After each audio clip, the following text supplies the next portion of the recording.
This episode is brought to you by Painless Pregnancy. In case you missed it, I worked with Painless Pregnancy very soon after the birth of my third baby, and honestly, I wish I had found them earlier in my childbearing journey. I am so excited to tell you all about Painless Pregnancy and how, no matter where you are in your motherhood journey, the Painless Pregnancy team can guide you through happy and healthy pregnancies, postpartum healing, and beyond. Stay tuned for our promo code so you can get 10% off of your first visit with Painless Pregnancy. Welcome to the No Podcast with me, Nikki Spo. What is up, fam? You are listening to The No, where it is not about knowing everything, but about coming to know ourselves. I am your hostess, Nikki Spo, and today we are getting into the topic of our cycles, as in, our monthly cycles. The taboo things around it, our hormones, birth control, anti-diet culture, and so much more. Don't forget to subscribe to The Know with Nikki Spo on your favorite streaming service. The show is available on Spotify, Apple Podcasts, iHeartRadio, YouTube, and you can always follow along on my IG accounts at The Know with Nikki Spo and at Nikki Spo. So with over 7 years of experience as a registered dietitian and a master's degree in human clinical nutrition, today's guest, Kate Morton, is dedicated to menstrual health and anti-diet culture education.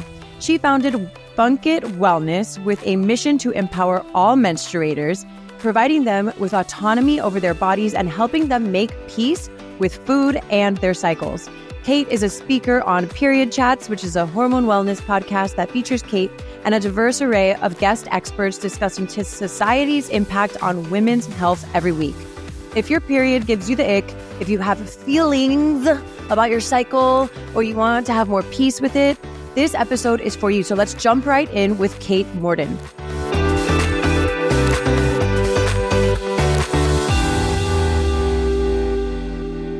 Kate, welcome to The Know, where it is not about knowing everything, but about coming to know ourselves. And, love that we're talking about our cycles today, because I feel like a lot of women, and at least I can speak for myself, feel uncomfortable about discussing this topic and even like with our cycles in general. So I'm excited to hear your take on things today. Thanks for being here.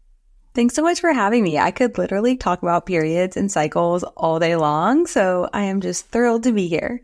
I love that because, this is me coming out of my my comfort zone to talk about it, because let's start from the beginning. Like when we get our periods and how, I don't know, maybe it's generational. I think there's this beautiful coming of age moment to be had. But there's also some shame and some feeling dirty and some consciousness that periods are just gross, that we learn legit from like day one or earlier. I recall receiving a book about periods and being like, here you go. And I started bleeding and I was like, pads, tampons. I was an athlete. I didn't know if I was like, I can't do gymnastics with all this. But I think that there's a lot of shame associated with it. Yeah, so I started my period young. I was like 10 when I started my period, and I Holy remember, shit. Yeah, and it's crazy. That's the average age now that people, like girls, are starting their period. There's a reason for that, right? It's so tricky because there's like no research on women's health at all. Like no money, no funding goes to our health, even though we're over half the population and we're like literally can make life. So that's like a whole other topic. But yeah, so I was like 10. If you want to, we can go there because I do have a lot to say about that. Oh, it's so frustrating. Like, it's so hard when I'm like talking to people about hormones because I'm like, look, guys, like, I would love to give you a super scientific answer. And we have a lot. We know a lot, but there's a lot we don't know. And we have theories on why we think girls are starting their periods earlier, but we don't really know.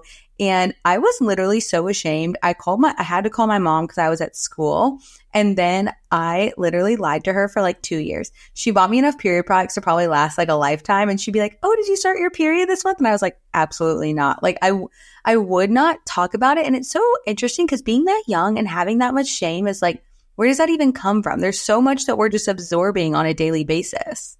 Like, why do we feel so ick about it? At that time, like, I remember everyone being like, oh, periods are gross or anything like that. It's just like something I internalized so deeply. I feel like I did the same. And I feel like I was deeply ashamed. And I was really scared to talk to my mom about it. I was like really, really scared to talk to her about it. And, as far as like generational stuff goes, I think my mom had her own beef with me having my period. Like I was growing up and that didn't sit well with her. You know what I mean? And I think we as women need to do a better job. We as mothers. And now, I'm a mom of 3. I have 2 boys and I have a baby girl. And I think about this stuff all the time. Like what type of messaging am I going to be giving her? What kind of comfort am I going to be providing to all my children to help them feel like, you see that meme floating around out there where it's like, I don't want, when my kids are in trouble of some sort, like you don't want them to be saying, oh, fuck, I hope my mom doesn't find out. You want them running to you and being like, I got to go tell my mom. I think about that when it comes to like talking about sex, when it comes to talking about drugs, like I just had my kindergartner just told me about guns and I was like, okay, now we're going to have a gun talk, and these things come up and I want to have an environment in my home where we can talk about these things. And I don't think that the generations before us, Kate, were able to do that. So like seamlessly, I'll give them that they were trying their best with the tools that they had, right? We have more tools now and we are still probably not reaching the bar of potential where we can be. But I just think that there was, back when I was growing up, it was like, here's a book, figure it out. I mean, I turn 30 next month and I feel like it's like the same. Like it was like my mom was like excited and she like bought me all the things and then I got a book. But like also I grew up in Alabama and the sex education's like non-existent. It's like abstinence education and no real education on periods. And we didn't get it till middle school, which most girls had already started their period. So such a big gap. Like I just feel like there's so much I didn't know. And I really didn't even know any of this until I was in my 20s. Like when I came off birth control and was just trying not to get pregnant, that's when I like figured out all of these things. And I was like, if someone would have told me that I have 4 phases to my cycle and I feel different in every phase, my self-confidence would have been so much better. Like I wouldn't have beat myself up as much. Like there's just so much power in the knowledge and we're just not given it.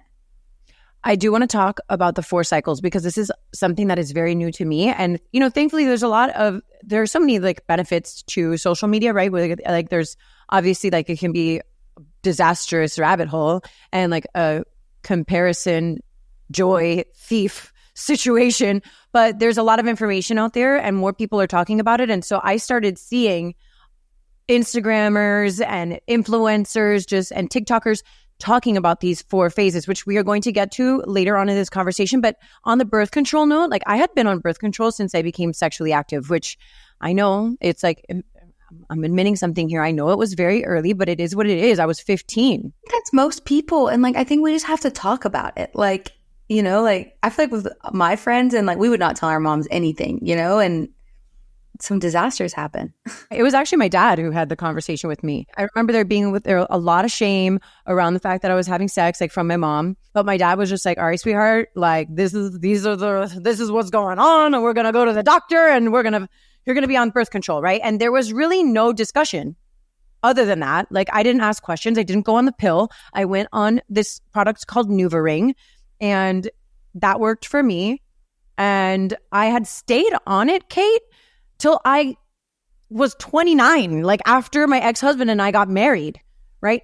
I'm 37 now and I haven't been off of birth control completely for not even 10 years. I was the same thing. Like as soon as my mom had my sister when she was 17. So she was like, okay, the second she like had any inclination, anything sexual was going on, she was like, you're going on birth control, which like I totally get it from her like past experience because no one gave that to her. But I was on it from the time I was like 15 all the way till I was 25. And I had never thought twice about it. It was like almost like the cool girl thing to do. Like, ooh, I've got to take my birth control, like I'm on birth control. And I just think it's funny. Like, also, birth control was the very first drug to ever be advertised on commercials. Say what? It's the first one to be advertised on commercials, like on the TV. Like it's crazy. And then that's kind of like now we're so used to pharmaceuticals being advertised on TV, but the birth control industry was one of the very first ones to be like, oh, let's use TV and pop culture to sell our drugs. On that note, like I will likely never go back on birth control. Like I have this whole attitude of like, I spent so many years of my life on this thing, which I personally think it made me a little bit cray-cray. What's wild about that, Kate, is that you go on it from the time you're so young. So you're building your personality, you're building your identity through all of these really, really, really formative years, all while you're pumping your body with this foreign thing that maybe you shouldn't be doing that. So like, I remember coming off of it and being like, oh shit, I was crazy, but am I actually crazy? Like maybe I'm just fucking crazy. Like And who knew?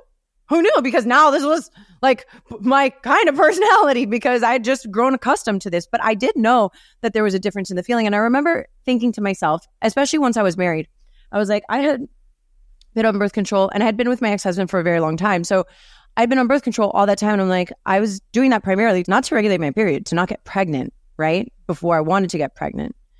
And I remember after I went off birth control, after I got married and we started having kids, I was like, I'm not going back on birth control. Like I did this to my body for however many years. Like you can wear a condom or figure it out. Like why? The thing is, it's crazy, Kate, because it's like on women to be on the birth control and guys don't like condoms. And I'm not saying this about any one specific guy. I'm just saying like as a general rule, nobody really likes them because they stink. Yeah.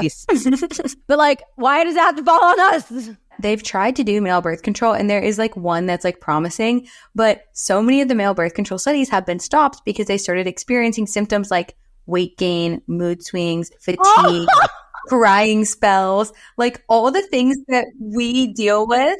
And here's the other caveat. Think about this. Men, like if you are out having sex every hour of the day, could literally have bazillions of babies. We can only get pregnant like 4 to 5 days out of the month. And really, we can only have one baby per year. But then all of the burden falls on us to take care of it. It's really unfair. Like if you think about the opportunity to reproduce, men have way higher opportunity to reproduce than women. It's bananas. So maybe they should control that shit. Exactly. Is what we're saying. So, but on the birth control note, let's talk about its impact and can we go like pros and cons? Because I do think it's fair to like consider the pros and cons, like, and that there are also pros for some people. Yeah. And I'm so glad you brought that up because I also like want to say I'm not anti-birth control because there's definitely a time in my life I needed to be on birth control because if I wasn't, I would have definitely gotten pregnant on accident. So the pros to birth control, it's really effective at preventing pregnancy when used correctly. And that can give you a lot of autonomy over your body because here's the deal. If you do get pregnant, you are kind of like are presented with choices, but ultimately it's your body that's going to have to deal with those consequences. So I think that it's amazing for preventing pregnancy, especially if you're in a position maybe where, you just don't want to think about it. Also, endometriosis, one of the most painful disease states that we know is like when your uterine tissue grows outside of your uterus. It is so painful. Birth control can be an effective tool in managing that. And what it does essentially is shut down your cycle so it can help with endometriosis. And so that's like another thing like for quality of life. The thing that is tricky is a lot of people are on birth control. Like I initially got on it for acne and then I stayed on it because I was sexually active. But the problem is like whatever reason you get on birth control, like whether it does not regulate your cycle, it turns off your cycle. So if you're getting on it for like acne, cycle regulation, period pain, that's not endometriosis, any of these things, whenever you decide to come off of it someday, those underlying issues are still going to be there. And I see private clients, and I think one of the big cons of birth control is it disconnects us from our body and we're not getting to the root cause. So a lot of my clients come to me after they've been trying to get pregnant for like a year or two. They can't kind of figure out what's going on. And we weed through like, okay, let's go back to your very first period. And so if you don't deal with those root causes, they're still going to be there when you get off. That's the biggest con to me. I have a couple of friends that have PCOS, and as I'm sure you know, it's like so frequently misdiagnosed or not diagnosed at all. And a lot of these women, they go to their doctor and they're just like, get on birth control, get on birth control. Like some of my friends haven't had a period for almost like their whole lives, you know, like they're my age, and literally they got a period one time and then just never again. And it was never treated. And then just like to your point that you touched on earlier, is like we make up over half of the population and there's not enough studies about us and our bodies and how we function. And we are the life bringers. Hello. You know, like it's wild. Did you ever watch the Business of Birth Control documentary?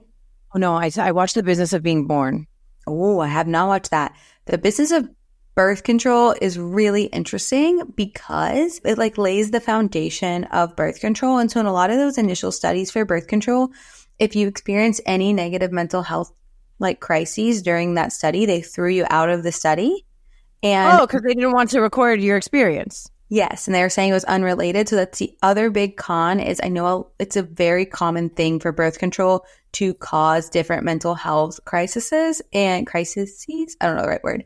But, and then you go to your doctor and they're like, oh no, that's not from the birth control. Oh no, the weight gain's not from the birth control. It's because in the initial studies, all those people were thrown out of the study. So that wasn't reported. And that's what I learned in that documentary, which like when I got a birth control in high school, I don't know if I've ever actually told anyone this story. I was on the Yasmin pill, the one that's like not available on the market anymore because it made you insane and gave you blood clots. I like had a mental breakdown when I was like 16. It was like after prom.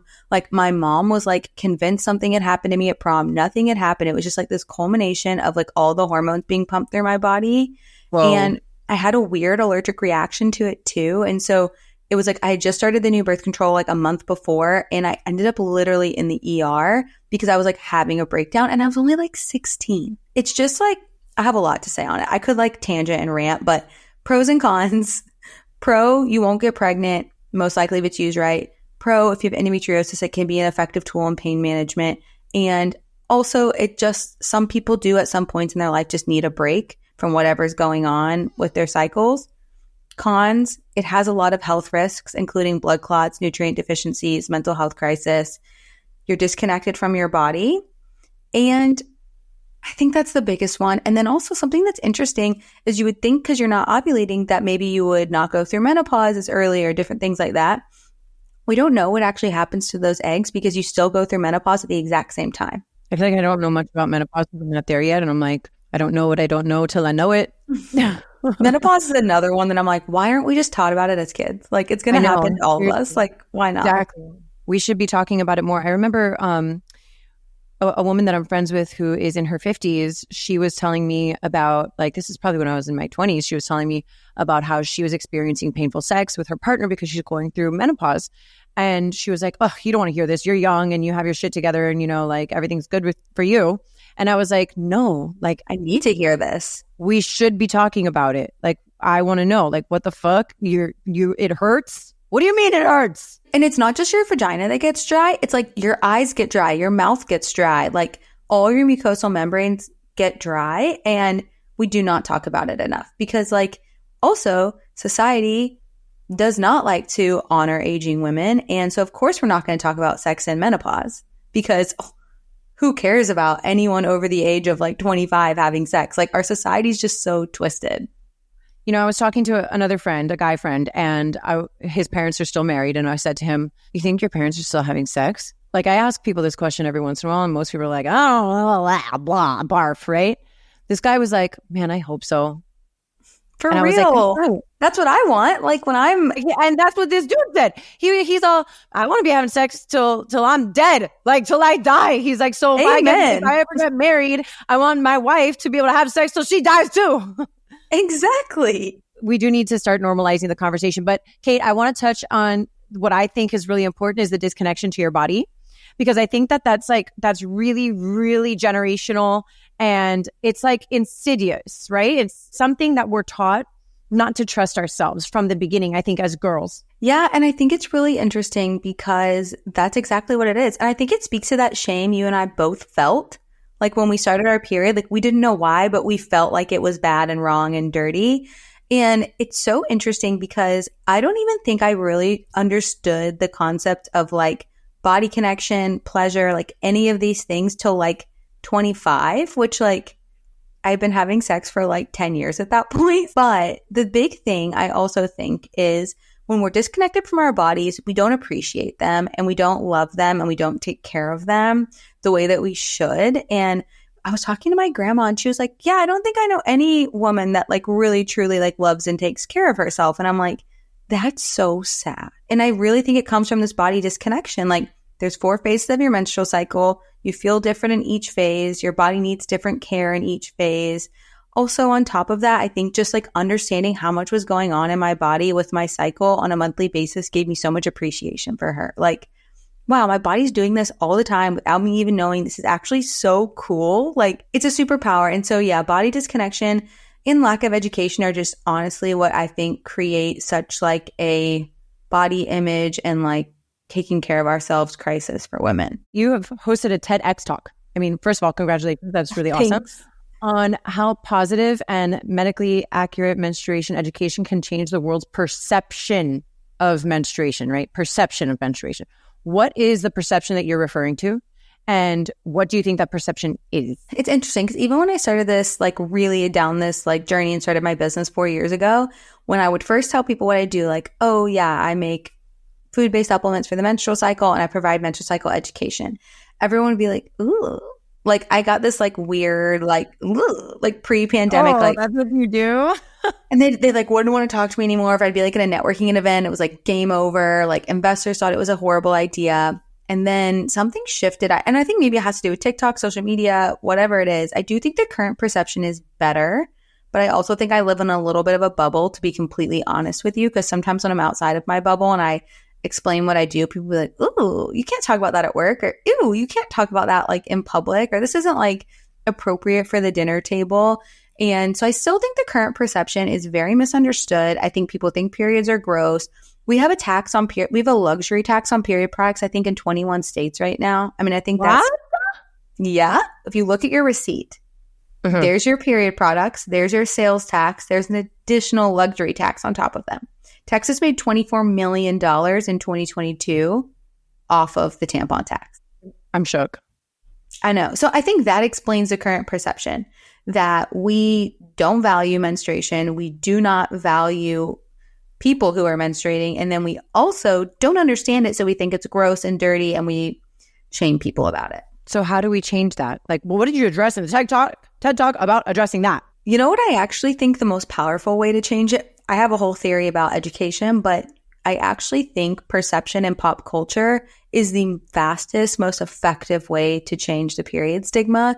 Because like if you look at like a lot of movies, I was looking at movies from like the early 2000s, kind of when I was in those really influential like middle school, high school years. All the movies have awful period references in them. Like the movie Superbad, which was like the biggest movie ever, has that scene where the girl's dancing on him and she bleeds through her pants and gets on. And it's like this whole thing. It's embarrassing.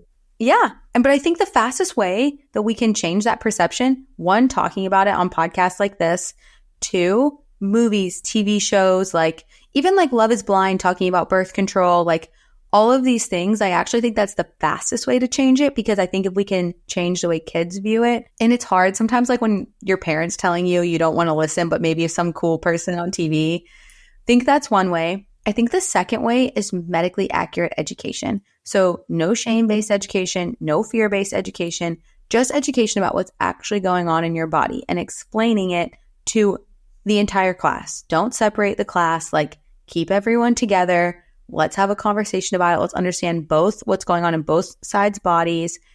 I really think that's like the biggest start.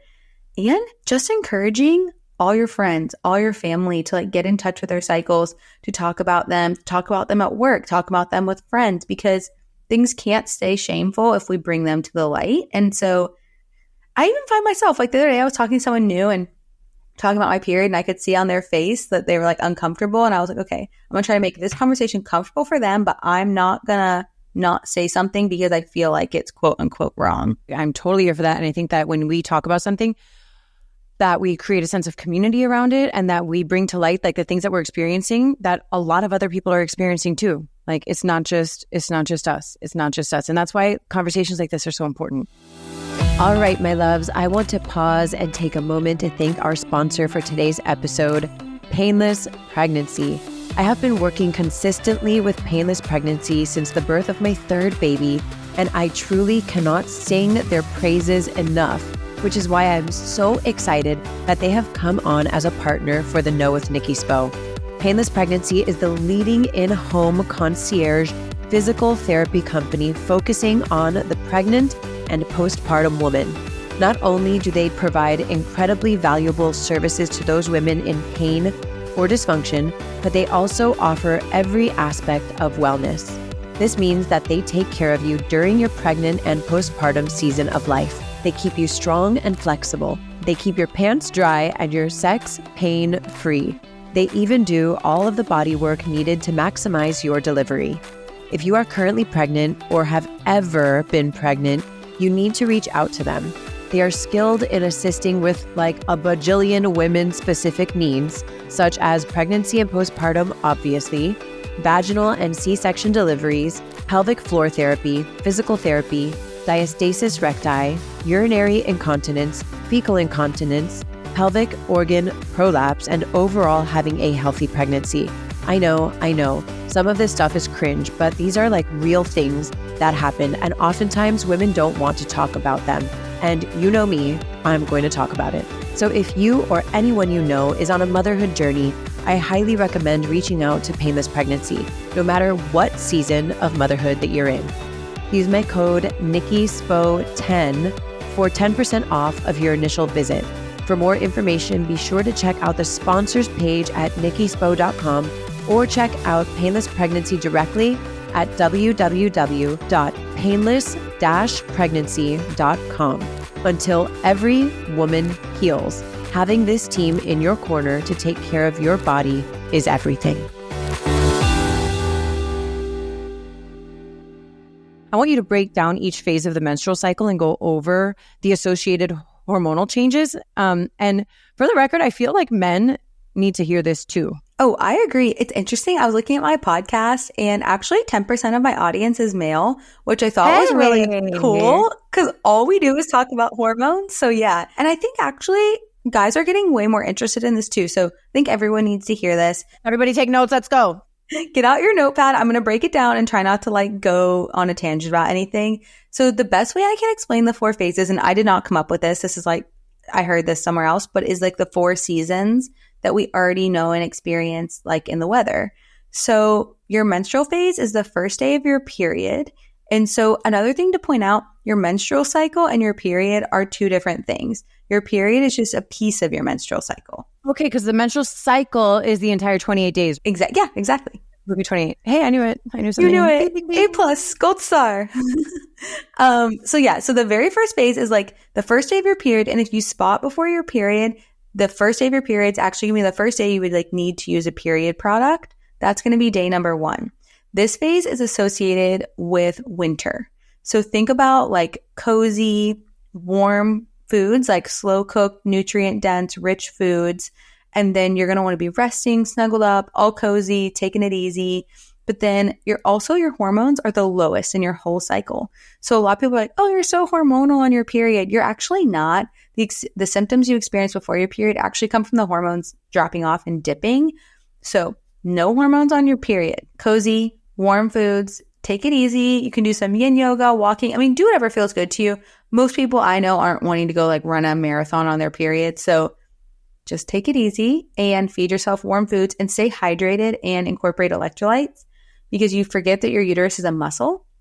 So it's contracting, getting the uterine lining out. So electrolytes are also going to be really important. You see my face, right? I mean, like most of my listeners listen on one of the podcasting streaming platforms, but like some people watch on YouTube. I'm over here like big-eyed, like what? Electrolytes during my period? For real? For real? Yeah. Oh my gosh, I'm here learning. I love this. And so that's your menstrual phase, phase 1. And then after you stop bleeding, you go into your follicular phase. This is like prepping for ovulation. This is your springtime. So if you think about spring, like you're feeling like yourself again, you're feeling creative, you're feeling excited. It's a great time to like, your period's a good time to reflect. This is a good time to brainstorm, create, get excited. If you make content, plan your content, kind of get everything brainstormed, and you're in a really good headspace for that. Because estrogen's rising, you're getting ready for ovulation, you're feeling like very glowy, you have an increase in energy. This is when our digestion picks up a little bit. So you might be craving more like raw foods, like big yummy salads and sweet potatoes and quinoa and like all these yummy, like those types of like fiber-rich foods. Really important in your follicular phase as you're leading up to ovulation. And then, so that's your springtime phase, creative. Also like workouts. This is like get a little bit more intense, sweaty, like a harder reformer Pilates class, go on a run. Those kind of workouts are going to be really good for this phase. Then ovulation is the peak of your cycle and it's the peak of your hormones. So you have luteinizing hormone, which spikes and triggers the egg to be released. You get a hit of testosterone, then estrogen's peaking, and then progesterone's starting to get produced. So this is like the middle of your cycle. if you ever have like 5 days of your cycle that you're like, oh my gosh, my libido is so high. I'm so here for this. I just feel like so sexy and beautiful and perfect. You're probably ovulating. That's like the middle of your cycle. Which is so wild because like that's prime time to get pregnant. Your body's like, I want to have sex because I can now reproduce. That's exactly what it does. And it's so funny. Look Like, where I am. Look at my boobs, how nice they are. Look at my skin. It's glowing. Literally, your skin will be glowing. Your voice actually changes to make you like more like lure people, like lure is probably not the word, but like attract people, like lure people in. And then also your skin is more glowy. Your pheromones change. Like you might even notice like animals want to be around you more. People want to be around you more. You want to be around yourself more. I'm over here thinking all the animals and all the people want to be around me. There you go. That's not true. And you're like, yeah, it's like, you know, Snow White vibes. Like everyone wants to be around you. And then the other thing I always tell people, like if you need to ask for like a promotion, you have an important conversation, something that you really like want, try to schedule it around your ovulation and see if you notice a difference. Interesting. That's my hot ovulation tip. And then in this phase, you can do whatever workouts you want. I'm just recommending based on what's going on in your body. HIIT workouts, a lot of people like to do them these kind of like 4 or 5 days because the testosterone spikes, you have a lot of energy, building muscle. But then cruciferous vegetables like broccoli, kale, cauliflower, Brussels sprouts, those are going to be really great in this phase to kind of help with estrogen balance because we really want estrogen to kind of start to go down so progesterone can take over. After you ovulate, this little sac forms and it starts, it's called the corpus luteum, and it starts producing progesterone. And so actually after you ovulate, and ovulation is summer. So think hot, summer ovulation. After you ovulate and that corpus luteum forms, we're going into our luteal phase. This is the 2 weeks before our period. This is also known as like autumn. So think of like fall vibes for this phase. This phase gets a bad rap because a lot of us are experiencing hormone imbalance or just like have PMDD or PCOS, but the luteal phase is that 2 weeks before your period. Progesterone takes over. Progesterone is supposed to be calming for the brain, but if we don't have enough progesterone, this can cause increased anxiety, spotting, a lot of those PMS symptoms that we can experience the week before our period. But in your luteal phase, you'll probably notice 2 different breakdowns. The first week of your luteal phase, you still kind of have some of those residual hormones from ovulation. So you still like, I ovulated like 2 days ago. And so I'm still feeling like pretty like energetic. And then around day 21 of your cycle, when the egg is not fertilized, that's when all your hormones go doop, and they drop like straight off. That's when a lot of people experience the PMS symptoms the week before your period. So like my PMS symptoms are typically like I get a backache and I'm like, oh, the backache is here, right? And I'm like hyper emotional, right? Yeah. I'm just irritable, cranky. I know. We'll send you some seeds for seed cycle kit, and then you'll feel better. It'll be great. Oh, good. Good. That'll be great. And so also luteal phase, like it gets a bad rap, but it's really like a get shit done phase. It's like make a to-do list, check off your things. Like have you ever noticed like you kind of want to like straighten up the house and you're kind of like on a cleaning mission, or, you know, you're like today before I left on, I'm like, I'm getting my inbox down to 0. It's like find things that can give you like that real satisfaction, because I'm a big list maker, but especially in my luteal phase, like what are the 3 to 5 most important things I need to get done at work today? What's the 2 things I need to get done personally? And then I check those things off and then I let myself rest. And like, that's the luteal phase. And then the cycle starts all over. Okay. So the letting yourself rest is like a big deal, because I think that we're, you know, always on the go. Like we're busy, we have jobs, we have kids, we have the things, like we have partners or not, you know, like who has time to rest? I know. And it's so hard. And like, so that's what I always like work with my clients on too. It's like, okay, what does rest look like for you? Maybe it's not 3 hours out of nap. Maybe it's a 5-minute meditation you can squeeze in while you're waiting in the carpool line. You know, maybe it's 60 seconds. Like maybe you're going to go stand outside barefoot in your grass for 60 seconds and kind of like ground yourself. Like, yeah, I like that. Don't think about rest. I think it's the same thing with self-care. Like it can be overwhelming almost to think about rest because we're just already so busy, but how can you incorporate something into your everyday life that can just give you that little bit of satisfaction and just really in your luteal phase, I think it's truly about showing your body you can take care of it. Also, you burn an extra 100 to 300 calories a day in your luteal phase. So you need to be eating more and eating more protein. And because we were all raised in the diet culture era, a lot of people be like, can I just like not eat those and like blah, blah, blah. I'm like, no, your body will revolt. You need to feed it. I literally, Kate, thought that. I was like, oh, Kate just gave me information. No, I'm not going to eat shit during my luteal phase and I'm going to get skinny. no, that's like what I'm here to tell you is no. That's like the first question I always get. Your body the reason it does that is because your temperature rises. It needs more food, specifically protein-rich foods in these phases. So if you ignore its request, it will revolt and you will have really, really intense cravings and feel out of control around food. So my advice as a dietitian is to honor those cravings, respect them, and add more protein. Okay, so I'm looking at my app that I use to track my cycle, and I'm sharing this, but whatever. I love it. Bring it on. Let's see, I'm on day 23. The luteal phase tells me early luteal phase. It tells me that on the app. That's so cool. I'm like, started a period this day. I'm like, that's it. You know, like when I was in my baby making years, I'd be like, had sex this day. What app do you use? I use Ovia. Oh, I love them. Yes. So Ovia also has a pregnancy app that is like really easy to transfer, but I hear that there's apps out there like where you take your temperature. So what do you do for people who are not on birth control who are trying to not get pregnant? Also? Yeah. So that's like my big thing is like I've been trying to prevent pregnancy. And so I have an Aura ring. I don't have it on now. Actually, I don't have any of my rings on, but I have an Aura ring and it pairs with natural cycles and it just like automatically takes my temperature because I'm going to be real. I've tried to do the whole like get the thermometer, write it down. Like I'm just not organized enough for that. It's like not my personality. This takes all the guesswork out of it. So the Aura ring just does it automatically. It imports it through Bluetooth to your phone, to natural cycles, and it charts everything out. But if you guys are just starting doing that, you need to give it 3 months for it to get to know your cycle.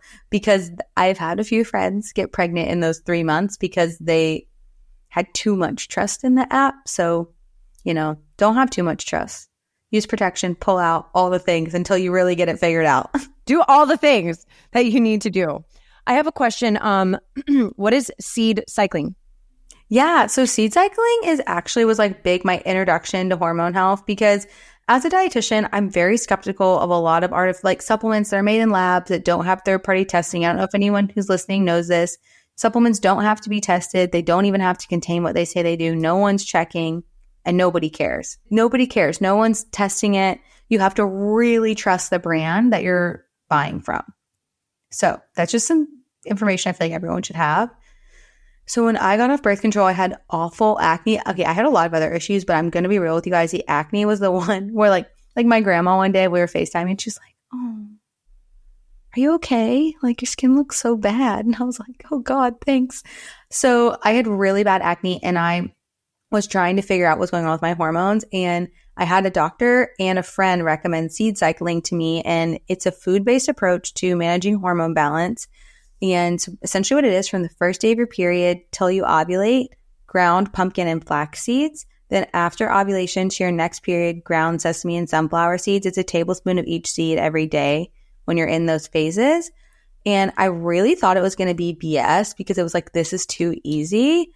After 3 months, all my acne cleared up. If you're watching on YouTube, I do not have any acne now, like at all. And now I have a 28-day cycle. I used to have a 55-day cycle. My ovulation was super irregular.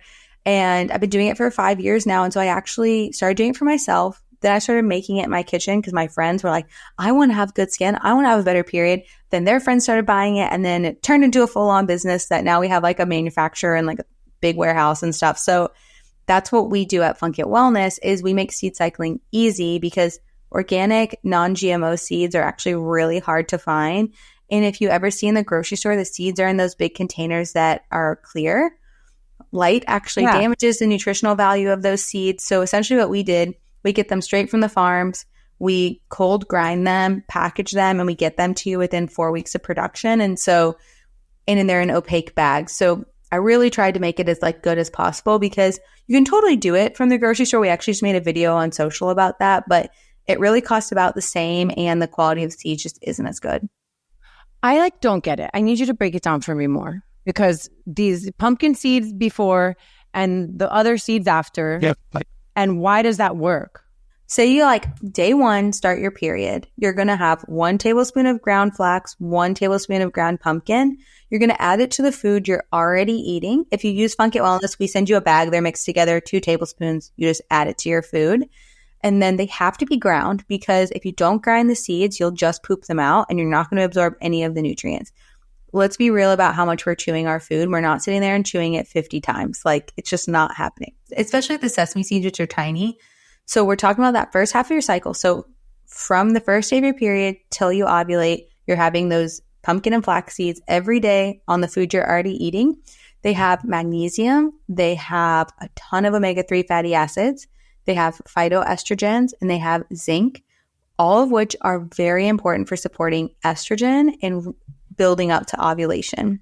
Then after we ovulate, we're going to have 1 tablespoon of sesame, 1 tablespoon of sunflower seeds, organic, ground, on the food we're already eating. That is really rich in vitamin E and vitamin B6, which are really, really helpful for breast tenderness, cramping, mood swings. We've also got lots of calcium. Calcium's very important for cycle regularity and period pain. We've still got omega-3s because inflammation is going to be a big part of kind of what we're addressing throughout the whole cycle. But then we've also got selenium, which is supportive for the thyroid. All those things are supporting progesterone. So if you think about seeds, they're like the placenta of the plant. They're so nutrient dense. They're like a little food-based multivitamin. I never thought about that. Yeah, it's so crazy. And so these seeds can actually have a huge impact. There's 2 peer-reviewed research studies on it now for PCOS, seed cycling and PCOS. We've worked with over 16,000 women seed cycling. So many people have gotten pregnant. We have a lot of great reviews. So, I thought it was just me at first. And then all my friends started having really good outcomes. Now all of our customers.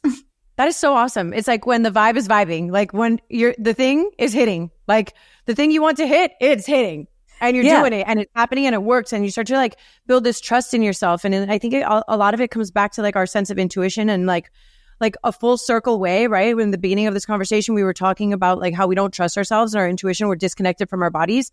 This, to me, what I'm hearing is that we are coming back to our bodies and we're loving on our bodies and giving our bodies what they need. Exactly. And it's really interesting because too, just from a mind-body connection standpoint, 1, you're doing something to honor your cycle every single day. 2, you're having prebiotic fiber, which is so good for your gut health, which is so good for your hormone health. 3, you're actually getting all these nutrients you're probably not having time to get throughout the day because you're busy. 4, it's from real food and your body knows what to do with it. So when you break it down, it sounds crazy at first, and then you're like, oh wait, this actually makes sense. I get this now. Well, I think a lot of people just want a quick fix. Yeah, and it does take 3 months to work. It really takes 90 days. Yeah. But everything, most good things take some time, I always say that, when you try to take the shortcut, that's really the long route. If you're trying to cut corners, you're going to wind up taking the long route. Sorry, you might not know it right now. You'll figure it out. And that's in relationships, in life, in going to the gym, doing the fad diets, which, we're not doing the fad diets. With everything. With work, with building your business, you cut the corners, you'll see it'll take you longer. So I want to wrap up by asking you about having these conversations in relationships. So do you think it's important for couples to talk about menstrual health? We women have been dealing with our period since the beginning of time. Guys know it, but do they really? Do we really? Can you give us some guidance on open communication about menstrual health, within our relationships? Just the short answer is yes. We should be talking about this with our partner. Whoever your partner is, you should be having these conversations. But then my caveat to that is it is not all on you. So something that I think is really interesting is your partner has to take a genuine interest in this. And I think it's my husband, we've been together for 12 years. We've been married. We got married really young. We've been married for 8 years. He has 15 boy cousins, a brother, grew up in the South, knew nothing about periods. he is like a little period expert now. Like we have like a period tracking app that I use and I'll like share with him. So that's my first tip is one, like it takes confidence to have the conversation. So like, I just want to hype you up and be like, you can do this. Your partner like loves and cares about you. No, hopefully. I can't do it. Okay. So what you're going to do, you're going to tell them, you're just going to walk them through all the phases. You're going to say, hey, this is what's going on in my body. And I want to let you know how I'm feeling in each phase and what I need in each phase. But first you do have to decide what you think you need. That can change, of course. But the easiest way I've found, one, just tell them. Two, if you trust them, which hopefully you do, a lot of these period tracking apps have partner view mode where they actually get little notifications that say like, oh, Kate's in her luteal phase today, or Nikki's in her luteal phase today. She might be feeling X, Y, and Z. I think that's actually the easiest way to teach them because we're so used to learning through apps anyways. So that's number one. Number two is just like openly telling, I tell my husband every day, oh, I'm in this phase. This is what I'm doing. This is how I'm feeling. Just like kind of trying to normalize it. And then three, like really sometimes like I will like, we have a whiteboard back here. I have had friends come over and I do like little couples workshops with people and teaching them like how to talk about it and how to learn. I just break down a full blown diagram of the menstrual cycle and I just show them exactly what's going on. But you don't have to get that in depth. I think one, just letting them know it's important, like saying, hey, it's important to me that you understand my menstrual cycle, not just from a pregnancy prevention standpoint, but also just this is knowledge of what's going on in my body.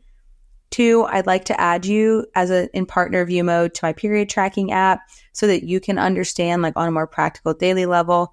And three, like if you're interested, I'd love to fully show you what hormones look like. Or four, you could just send them this podcast and they could listen to it. That's right. Just listening to you say this, right? I'm reflecting on my life and how I have felt in the past. And I feel like I've never even acknowledged my period other than I have my period. Yeah. Like, no, like, hey, like, do you, like, this is what I need. I'm feeling this. It's just like, I think we just expect women to like rally through all the things, you know? And it's like, so we're so tough. And then society will be like, oh, she must be on her period because she's being such a bitch or whatever it is. It's like society, like, it just makes it worse. Way worse. For women having to like push through the discomfort, the hormonal changes, all of the things. And I think for so long we felt like we can't talk about this because like this is like what I've talked to my friends about. It's like, well, I don't want people to think I'm like weak or I can't do it or it's inhibiting me. And like, I think that's a very valid concern because some people will use it against you. And that's a really unfortunate truth. When I was listening to you, I'm like, I don't want to share that. Like, because then that makes me seem like I can't get it done. Exactly. But you can get it done and you will get it done. And like, I think that's a crazy thing is like all this is going on in our body all the time. Women are literally like making babies, giving birth, going to work. Like there's nothing we can't do. And that's what I think people need to understand is my menstrual cycle doesn't make me weak. It's actually a superpower that I can use to my advantage. And there are some days that might be a little uncomfortable and that does suck. And like, that's just the reality of it. But you can actually use it to your advantage and it's a superpower. And I want everyone, men included, to understand that. Kate, you are amazing. You're a light. You're such a delight to speak with, and you inspire me. You know, like I really, when we were considering having this talk, I'm like, can I do this? Right? I'm like, can I do this? Like, am I going to be able to do this? I'm so proud of you. I'm proud of me too. But I'm like, this is a conversation that we need to be having and that our listeners need to hear. So thank you so much. Kate Morton, tell us where our listeners can find you. Yeah, so if you want to connect with me, I see like private dietetics clients for hormones. It's Carbs and Kate, like a piece of bread on Instagram, Carbs and Kate, like my name. Funkitwellness.com is where you can seed cycle and learn all about seed cycling and using food to support your menstrual cycle. And then we're on Instagram and TikTok at Funkitwellness. And then my podcast is the Period Chats podcast. We do little 25-minute episodes for all the hormone knowledge that you need. Amazing. Thank you so much. It was so wonderful to chat with you today. Thanks for having me. Special thanks to Painless Pregnancy for sponsoring today's episode of The Know with Nikki Spo. I am so grateful to have had the opportunity to heal with painless pregnancy after the birth of my third baby And I want everyone out there to know that they can have happy, healthy pregnancies with the professional help and guidance of the incredible team at Painless Pregnancy. Use my code Nikki Spo 10 for 10% off of your first visit and check out painless-pregnancy.com for more information. Thank you so much for listening to The Know. If you loved this episode, go ahead and share it with a friend. Words are so powerful, and someone may need to hear what we covered today. And if you really loved this episode, please take a moment to rate the show and leave a review.